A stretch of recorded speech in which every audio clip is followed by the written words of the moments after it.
Assalamualaikum warahmatullahi wabarakatuh.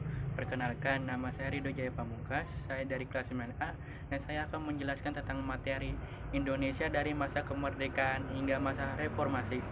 A. Masa kemerdekaan tahun 1945 sampai dengan tahun 1950. Keberhasilan bangsa Indonesia meraih kemerdekaan telah membawa perubahan besar bagi Indonesia. Contohnya, setelah Indonesia merdeka, semua rakyat Indonesia kegiatan ekonominya dikontrol oleh pihak penjajah. Setelah merdeka, ekonomi rakyat Indonesia bebas mengatur kegiatan ekonominya.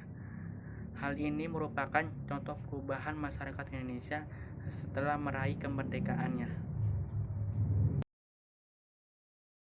1. Proklamasi kemerdekaan. A. Latar belakang. Pada tanggal 6 Agustus tahun 1945, bom atom dijatuhkan di kota Hiroshima, Jepang oleh Amerika Serikat dan sekutunya, yang mulai menurunkan semangat tentara Jepang sehari kemudian. Badan Penyelidik Usaha Persiapan Kemerdekaan Indonesia atau yang disingkat dengan BPUPKI atau bahasa Jepangnya yaitu Dokurisu Junbi Chosakai berganti nama menjadi Panitia Persiapan Kemerdekaan Indonesia atau yang disebut dengan PPKI atau bahasa Jepangnya yaitu Dokurisu Junbi Inkai. Hal tersebut ditunjukkan untuk lebih menegaskan keinginan serta tujuan untuk mencapai kemerdekaan Indonesia. Pada tanggal 9 Agustus tahun 1945, bom atom kedua dijatuhkan di kota Nagasaki yang menyebabkan Jepang menyerah kepada Amerika Serikat dan sekutunya. Momen ini dimanfaatkan Indonesia untuk memproklamasikan kemerdekaannya. Soekarno dan Hatta selaku pemimpin PPKI beserta Rajiman Widyodiningrat sebagai mantan ketua BPUPKI diterbangkan ke Dalat, yaitu negara Vietnam, untuk bertemu Marsikal Terauchi. Mereka dikabarkan bahwa pasukan Jepang sedang diambang kekalahan dan akan memberi kemerdekaan kepada Indonesia. B. Persiapan kemerdekaan Indonesia. Menjelang akhir tahun 1944, posisi Jepang dalam Perang Asia Pasifik semakin terdesak. Satu demi satu daerah jajahannya jatuh ke tangan pasukan sekutu. Untuk menghadapi sekutu, Jepang mencari dukungan kepada bangsa-bangsa yang diduduki dengan memberikan janji kemerdekaan. Tanggal 7 September tahun 1944, Perdana Menteri Jenderal Kunaichi Koiso menjanjikan kemerdekaan kepada Indonesia. Janji ini dikemukakan di depan parlemen Jepang dengan tujuan untuk menarik simpati Indonesia. Sebagai pembuktiannya, ia mengizinkan pengibaran bendera merah putih di kantor-kantor, tetapi harus berdampingan dengan bendera Jepang. Penyelidik Usaha Persiapan Kemerdekaan Indonesia atau yang disingkat dengan BPUPKI. BPUPKI disebut juga dengan Dokurisu Junbi Chosakai. Dibentuk 1 Maret tahun 1945 dan diresmikan 29 April tahun 1945, bertepatan dengan ulang tahun Kaisar Hirohito. Didirikan untuk menyelidiki hal penting terkait persiapan kemerdekaan Republik Indonesia. BPUPKI terdiri dari 63 orang, diketuai Dr. Kanjeng Raden Tumenggung Rajiman Widyodiningrat. BPUPKI mengadakan sidang sebanyak 2 kali. Sidang pertama dilaksanakan pada 29 Mei sampai dengan 1 Juni tahun 1945 dan sidang kedua dilaksanakan pada 10 sampai 17 Juni tahun 1945. A. Sidang pertama BPUPKI. Sidang BPUPKI yang pertama membahas tentang rumusan dasar negara Indonesia merdeka. Untuk mendapatkan rumusan dasar negara yang benar-benar tepat, maka acara dalam sidang ini adalah mendengar pidato dari 3 tokoh utama pergerakan nasional Indonesia, yaitu Mr. Muhammad Yamin, Mr. Suepomo, dan Insinyur Soekarno. Gagasan mengenai dasar negara yang dikemukakan oleh masing-masing tokoh dapat kamu amati seperti gambar berikut.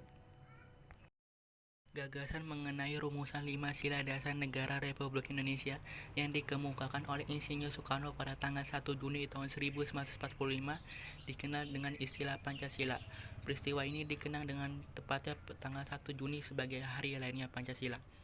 Pertemuan Panitia 9 menghasilkan rumusan yang disebut dengan Jakarta Center atau Piagam Jakarta yang disetujui secara bulat dan ditandatangani pada 22 Juni tahun 1945. B. Sidang kedua BPUPKI. Sidang kedua membahas rancangan Undang-Undang Dasar UUD. Sidang ini juga membicarakan bentuk negara.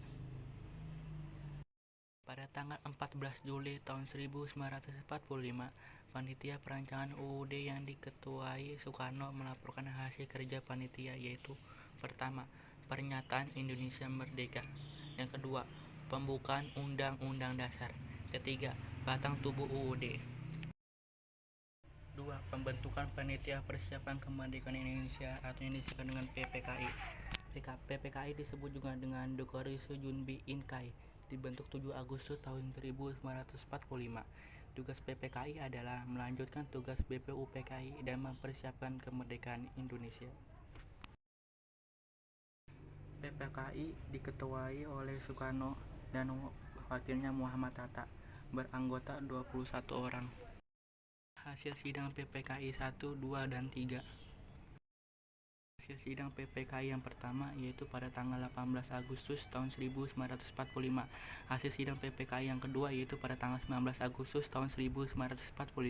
Dan hasil sidang PPKI yang ketiga yaitu pada tanggal 22 Agustus tahun 1945. C. Peristiwa Rengas Dengklok. Peristiwa Rengas Dengklok diawali oleh peristiwa menyerangnya Jepang tanpa syarat kepada pasukan sekutu pada tanggal 14 Agustus tahun 1945. Berita tentang menyerangnya Jepang kepada sekutu diketahui oleh beberapa tokoh pemuda, terutama Sultan Syahrir. Kemudian Syahrir dan beberapa tokoh pemuda segera menemui Muhammad Hatta yang saat itu baru datang dari Dalat, Vietnam. Bersama Muhammad Hatta, Syahrir dan beberapa pemuda menemui Soekarno di rumahnya. Syahrir mengusulkan Soekarno-Hatta agar secepatnya memproklamasikan kemerdekaan tanpa melalui PPKI karena sekutu akan menganggap kemerdekaan Indonesia sebagai suatu kemerdekaan hasil pemberian Jepang. Peristiwa ini terjadi pada tanggal 16 Agustus tahun 1945 pukul 03 waktu Indonesia bagian Barat. Soekarno dan Hatta dibawa ke Rengas Dengklok Karawang untuk kemudian didesak agar mempercepat proklamasi kemerdekaan Republik Indonesia dan tidak terpengaruh oleh Jepang. Ahmad Subrajo memberitahukan kebenaran menyerangnya Jepang kepada sekutu. Mendengar berita itu, Soekarno dan Hatta akhirnya bersedia memproklamasikan kemerdekaan Republik Indonesia di Jakarta. Ahmad Subrajo memberikan jaminan dengan nyawanya sendiri bahwa proklamasi kemerdekaan akan dilaksanakan esok hari selambat-lambatnya pukul 12 waktu Indonesia bagian Barat. Dengan jaminan yang menyakitkan tersebut, Suadanko Subeno bersedia melepaskan Soekarno dan Hatta. Akhirnya Soekarno pun menyetujui pelaksana proklamasi. Golongan tua dan muda sepakat untuk menggelar proklamasi pada 17 Agustus tahun 1945 di kota Jakarta. Bersama tokoh penting lainnya, Soekarno menyusun naskah proklamasi di rumah Laksmana Maeda.